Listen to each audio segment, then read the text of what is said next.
What's up, Lucas? Hey. Hello.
Hello, Northwest Georgia. Welcome to your weather on North Georgia Television. Today is going to be partly cloudy with a high near 76, winds from the south at 4 miles per hour, sunshine in the morning, followed by cloudy skies during the afternoon. Showers and thunderstorms are possible.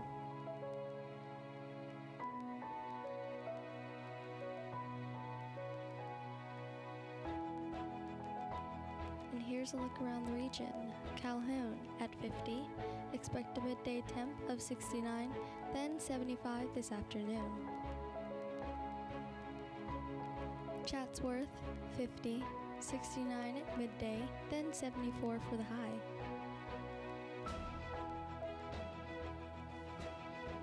Chickamauga at 55 this morning, expect a midday temp of 64 and then 71 later in the afternoon. Kahara, 50, warming up to 68 by noon, and then 73 for your afternoon high. Dalton, starting at 50 this morning, expect 69 at noon and a late afternoon high of 75. Fairmount, 51 this morning, rising to 70 by noon, and then 75 for your high today. Fort Oglethorpe at 52 this morning, 69 expected by midday, and up to 74 around 4. Lafayette had 49 for the overnight low early this morning, up to 69 by midday, and 76 is the expected afternoon high. Ringgold, 52 this morning, expect a noon temp of 69, then 74 late this afternoon. Looking ahead, we have Thursday, partly sunny with possible showers or highs in the low 80s, winds at 5 to 10 miles per hour, overnight lows in the mid-50s with mostly clear skies. Friday, sunny with a few afternoon clouds, high near 85, mostly clear overnight, lows in the upper 50s. Saturday, generally sunny with the temps in the upper 80s. Sunday, partly cloudy with highs near 90, overnight lows in the mid-60s with a chance of scattered thunderstorms in the evening. Next Monday, a chance of rain early with sunshine later, high of 88. Next Tuesday, cloudy in the morning with scattered thunderstorms developing later in the day, high of 89, winds light and variable. Next Wednesday, mostly sunny despite a few afternoon clouds, high of 91, overnight low of 64. And that is your weather forecast. Whatever the weather, North Georgia Television hopes you have a blessed and beautiful day.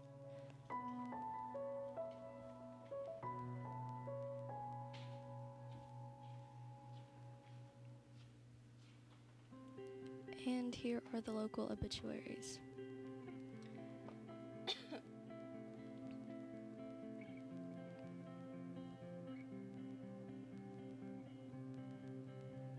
David C. Pack, age 64.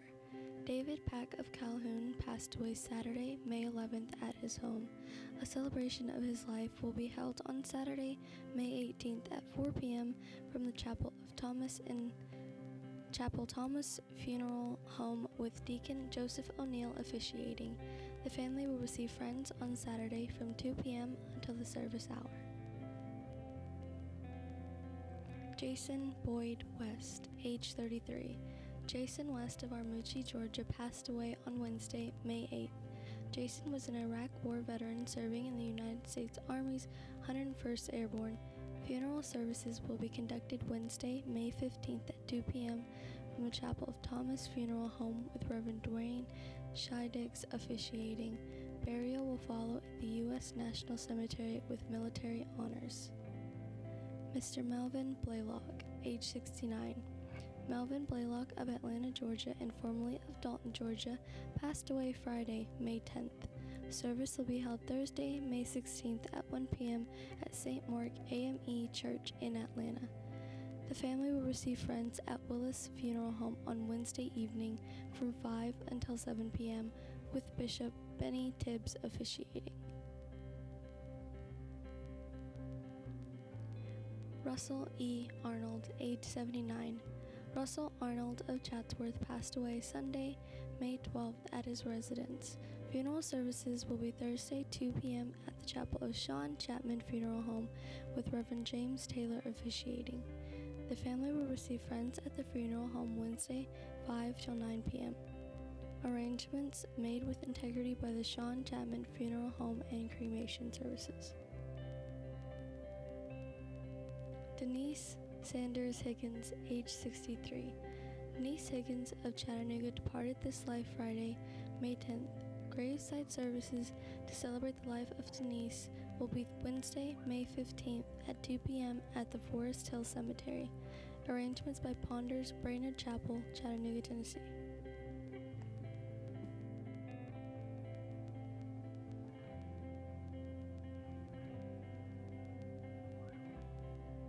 Diane Talley, age 64. Diane of Tunnel Hill went home to be with the Lord on Sunday, May 12th at her home. A memorial service will be held 10 a.m. Thursday at New Hope Baptist Church in Tunnel Hill. The family will receive friends 6 to 8 p.m.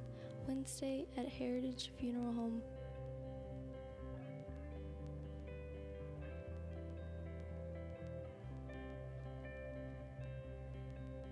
Juana Lopez, age 47. Miss Juana Lopez, age 47, of Dalton departed this life May 12th at the Erlanger Medical Center in Chattanooga.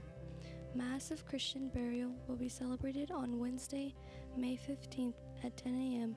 at St. Joseph's Catholic Church with Father Salman Garcia officiating.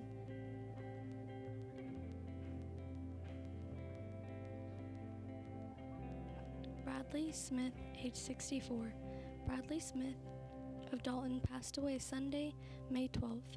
A graveside service to celebrate the life of Brad Smith will be held at 11 a.m. Wednesday, May 15th at the Chattanooga National Cemetery with Pastor Daniel Hawker officiating.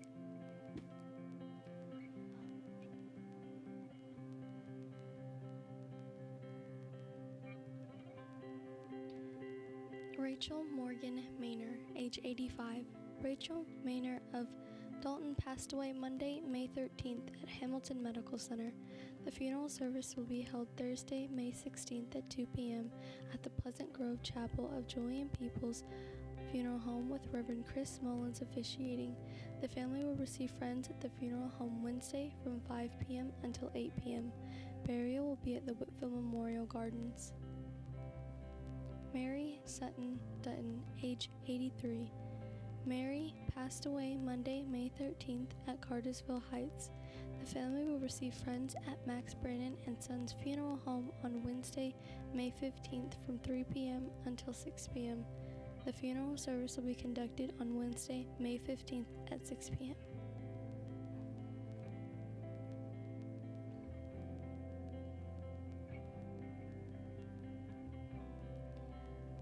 Towers, age 78. James Clyde Bill Towers of Calhoun died May 12th at Floyd Medical Center. Bill was a veteran serving his country in the U.S. Army from 1959 until 1962. Services to honor the life of Bill Towers will be held Wednesday, May 15th at 2 p.m. from Bethesda Baptist Church with Reverend Wesley Hunt and Reverend Randy Lutheran officiating. Deborah Lynn Beagles, age 64. Deborah of Chattanooga went to be with the Lord Sunday, May 12th. Funeral services will be held 1 p.m.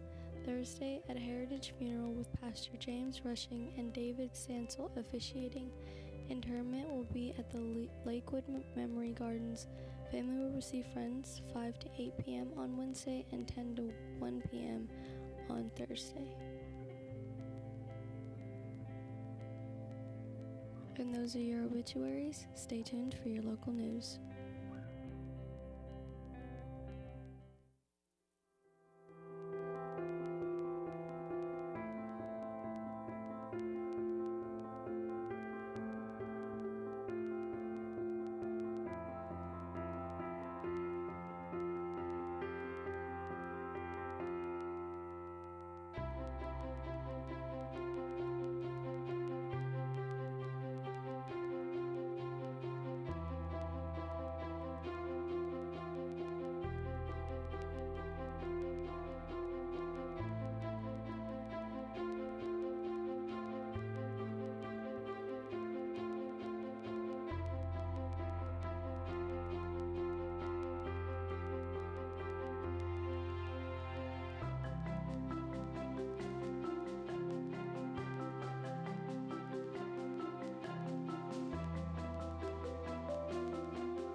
Good morning, I'm Aaron Scott, and welcome to your local news, North Georgia Television. We're your news covering Whitfield, Murray, Gordon, Walker, and Catoosa counties. Thank you for joining us. Coming up in the news today, Dalton woman pleads guilty to killing her father, followed by fight breaks out in the kitchen at IHOP in Dalton, and then Governor Kemp votes recess requirement for Georgia kids. Off-road vehicle concerns in Rome, Roman Open Golf Tournament at Hitton, Dalton. Lastly, we'll round things off with upcoming area events and bulletins. First up, a Dalton woman who shot and killed her father in October 2018 pleaded guilty to felony murder Tuesday morning and was sentenced to life in prison with the possibility of parole, reported Chris Whitfield of the Daily Citizen News. Under state law, Hannah Henderson must serve at least 30 years in prison before becoming eligible for parole. Henderson shot George Henderson, 50, on October 13th at his home on South Dixie Highway from behind, once in the neck and then a second time from point-blank range in the head. According to the statement of Fast District Attorney Burt Post-Reed before Superior Court Judge Jim Wilbanks, Joey Henderson, the victim's brother, stated that there's no win here after the sentence was announced. Tears flowed in the courtroom from the family members who packed 2 rows of the courtroom for the plea. George Henderson's sister, Frankie Shipman, spoke for the family after Hannah Henderson's admission of guilt and before sentencing. She said, "Hannah, you made the choice to eliminate your father not only from your life, but from the lives of so many of us here today. It was you that chose to eliminate your only son's pop from his life. Hannah, you will never know or feel the pain of heartache that you have brought to our lives." End the quote. When initially questioned by law enforcement, Hannah Henderson claimed that she shot her father after she caught him molesting her son. A news release from Whitfield County Sheriff Scott Chitwood, however, said the evidence collected at the scene did not support that claim, and the family members denied Hannah Henderson's accusation. On Tuesday, Hannah Henderson did not say she shot and killed her father. She said in court that she had no evidence her father molested her son. That's awful to hear. I can't wait to hear an update on that. Next up, 2 Dalton IHOP employees arguing about a wrong order on Saturday led to food, dishes, and a frying pan being threat of a gun, and both workers being arrested. Chris Whitfield wrote about the incident for the Daily Citizen News. Zarcola Patricia Zones, 32, was charged with aggravated assault, battery, and disorderly conduct. Antra Renee Perkins, 38, was charged with aggravated assault, battery, and criminal damage to property in the second degree and disorderly conduct. Both were being held at the Whitfield County Jail without bond as of Monday. The incident happened shortly before noon at the IHOP at 1510 West Walnut Avenue. According to the incident report from the Dalton Police Department, the argument began over the wrong order. Jones is a server at the restaurant and Perkins is a cook. Perkins told the police that Jones said an order was wrong. Perkins told the Jones that she needed the food to remake it per policy. Jones then said, "I didn't make it wrong." Perkins then told Jones not to talk to her like that. According to the report, Jones said to Perkins, "I'm going to whoop you." At that point, the situation escalated when Perkins said Jones threw something at her. They both began throwing random items at each other. Perkins said Jones went outside and said she had a gun, at which point Perkins followed her to the parking lot. And at the rear of the restaurant, Perkins then said Jones got into her vehicle and attempted to run Perkins over. Perkins said her mother arrived and saw Jones chasing her daughter in the vehicle. Perkins said Jones then chased her and her mother around the parking lot, attempting to run her over. Witnesses said they saw Perkins and her mother hitting Jones' vehicle and caused damage to the door, handle, and mirror. The report noted that when officers arrived, Jones was in her vehicle and couldn't get out of the driver's side door because of a broken handle. The IHOP general manager, identified by police as Sherry Goodson, said Jones and Perkins had words in the restaurant and then stated that they were throwing pots, pans, and plates and other items at each other. According to the report, Goodson told police that Jones grabbed a steak knife and came at her before another employee attempted to grab Perkins and move her away from the altercation. A responding police officer described the situation as chaotic, with multiple people telling me she is trying to run her over with a car. As Jones and Perkins were throwing items, another witness, who was a customer, said she was hit by a hot grease pan from a pan and received burns. The customer was checked by emergency medical services personnel. The report details statements from Perkins and witnesses, but Jones and others witnesses were interviewed by other responding officer. Police spokesman Bruce Frazier said Monday afternoon a supplemental report from the other officer had not been filed. Perkins' mother was not arrested because she had a child in her car. An officer said he would be seeking warrants for her involvement in damaging one of the vehicles. A customer caught the initial altercation on a cell phone video, and the video posted to Facebook by Ashley Nicole Goodson Green. Two employees can be seen and heard screaming, cursing, and then throwing items at each other in the kitchen. The video shows an employee throwing something in the kitchen area. One employee screamed, "What are you going to do?" Items can be seen and be heard. They were being thrown at this point. A frying pan almost hits an employee. And we thank you for tuning in here at WDNN, and we'll be right back after this short commercial break. Hi everyone, I'm Judy Elliott. I'm Jane Marie Wilson. And join us for our second season on Southern Sassy. This season, we are going to do a day in the life of a fireman. We learn how to belly dance and ride horses. and wear our wedding dresses. They still fit, by the way. Only in the front. So join us for that and much more this season. Catch us on OptiLink Channel 6 and WDNN Channel 10. Like us on Facebook, because you never know what you're going to find. on Southern Sassy.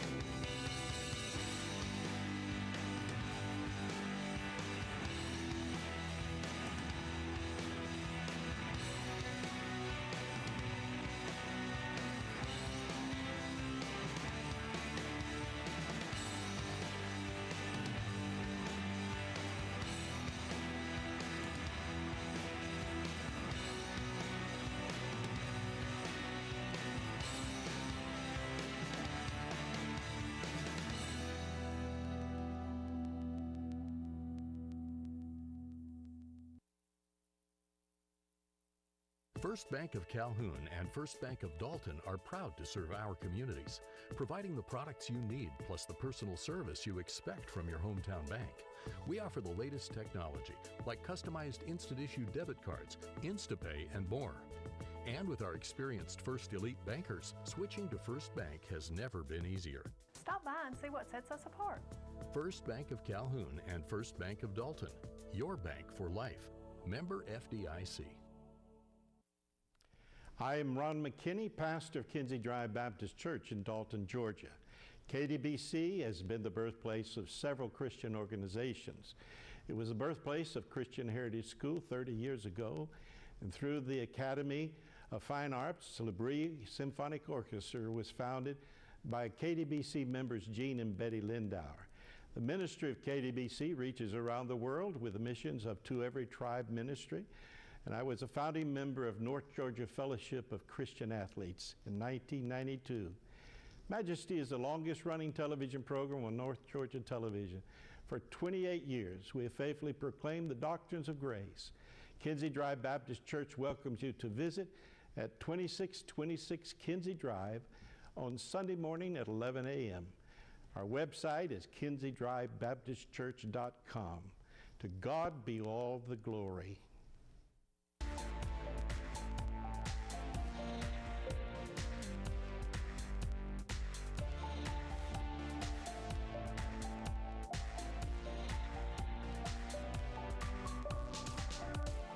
And welcome back, everyone. Next up, the effort to require daily recess for Georgia elementary school students has come up short again. This time, thanks to Governor Brian Kemp's veto pen, reported Andy Miller in Georgia Health News. Kemp voted House Bill 83 on Friday along with several other bills. In his veto message, the governor said that recess requirement, quote, would impose unreasonable burdens on educational leaders without meaningful justification. While I support expanded recess opportunities for Georgia students, I am a firm believer in local control, especially in education. The governor said House Bill 83 would dramatically restrict this local control, stripping long-held authority from school boards. Similar recess proposals had failed under the Gold Dome in recent years, but in the recently completed General Assembly session, the legislation passed easily. It encouraged schools to make recess 30 minutes. The bill was backed by public health and children's advocates who noted that recess can help improve academic performance and reduce fidgety behavior and negative conduct in the classroom. Polly McKinley of the advocacy group Voices for Georgia's Children said Saturday that while we are disappointed in the governor's veto of the recess bill, we are nevertheless pleased the General Assembly showed true commitment to a policy which can reduce child misbehavior in class, improve academic outcomes, and combat childhood obesity. All at the same time, we hope that by raising the stature of a recess in this bill, that the conversation about this worthy goals will continue. Representative Douglas, a former Georgia Bulldog linebacker and currently a Henry County High School football coach, was a lead sponsor of the bill. He pushed the recess idea for 3 years. Douglas, a Stockbridge Democrat, pointed to the high child obesity rate in the state. 1/3 of Georgia children ages 10 to 17 were overweight or obese in 2017. It's a health initiative first, Douglas said of the recess bill. He also said, it's about our future. These kids will be running our state. Recess has a long history in U.S. schools. Years ago, however, an increased emphasis on standardized testing led many school districts in the nation to cut into recess in favor of more instruction in class. Recently, that trend has reversed, with states such as Florida and Rhode Island requiring recess. The idea that a break for physical activity wastes valuable academic time has given way to understanding that activities like recess have their own value. The CDC reported in 2010 an association between school-based physical activity, including physical education and academic performance among school-aged youth. Fewer than 1 in 3 American children get enough exercise every week. If they don't become more active, more than 8 million will be obese by their 18th birthday. In their health care and lost productivity, as students could cost the country close to $3 trillion, according to a study in the journal Health Affairs. What do you think about Governor Kemp's veto? Let us know by commenting on the WDNN Facebook page. Next up, we have the Rome Police Department is currently experiencing community concerns about the operations of off-road vehicles on public roadways. According to a release issued on Tuesday, operation of an off-road vehicle is not roadway is permitted and may result in the operator receiving traffic fines as well as having the vehicle impounded. That's awful. If the operator is a juvenile, the parent or guardian may be susceptible to formal charges. Rome PD are attempting to gain voluntary compliance, but say they need your help in educating your friends, family, and children about the dangers of improper operation of an off-road vehicle. They recommend following the following safety precautions while enjoying the great outdoors. wear the appropriate safety equipment, conduct a vehicle inspection, refrain from the consumption of alcohol, one rider only unless it is a UTV, and be vigilant of your surroundings. According to OCGA 40-7-4, the term off-road vehicle means any motorized vehicle designed capable of cross-country travel or on immediate over land, water, snow, ice, marsh, swampland, or other natural terrain and are not intended for the predominantly on public roads. It includes, but is not limited to, a four-wheel drive or low-pressure tire vehicle, two-wheel vehicles, amphibious machines, ground effect on air cushion vehicles, and any other means of transportation deriving power from any source other than the muscle or wind. They ask that we always remember the following. 1, the operation of an off-road vehicle on a public roadway is restricted. The operator must have valid registration, must have valid insurance, must have a horn, must have head, tail, and brake lights, must have a helmet, and the operator must possess a valid driver's license. Don't ride your ATV anywhere but a designated riding area. Not only is this for safety of others and to prevent unnecessary wear and tear to your machine, but it's also being a good steward of the sport. Ride where it's legal and where you have permission to be. Don't trespass. For more information, contact Captain Chris Dehart of the Rome Police Department at 706-238-5137. Next up, perfect weather and a packed Dalton Golf and Country Club were the setting for the playing of one of the area's longest running charity events. Chris Whitfield reported on the event for the Daily Citizen News. The 44th playing of the annual Roman Open Golf Tournament Monday marked the culmination of a year's worth of work by area volunteers. The fruits of their labor will equal nearly $100,000, which will go to the benefit of roughly 40 charities and fund scholarships at Dalton State College and Georgia Northwestern Technical College. The two teams of Chase Miller, Brian Owens, Kyle Pettyjohn, and Chris Talent shot a 17 under par 55 to win the championship flight of the tournament. But as in the case each year, the winner in the community is the community. From its beginnings as a benefit by area religious leaders to help place a new roof on St. Joseph's Catholic Church in Dalton, the giving is now spread out across Whitfield and Murray counties. Board member Rick Zeisig's father, Richard Dick Zeisig, and best friend Richard Dick Hitchie founded the tournament in 1976. Rick was quoted as saying, "The corporate sponsors and the other sponsors are the ones who enable us to be able to help the community in any way we can." It is one of those things where it's continued to grow through the years. Now we are sold out in the mornings and in the afternoons, and it just keeps going and growing.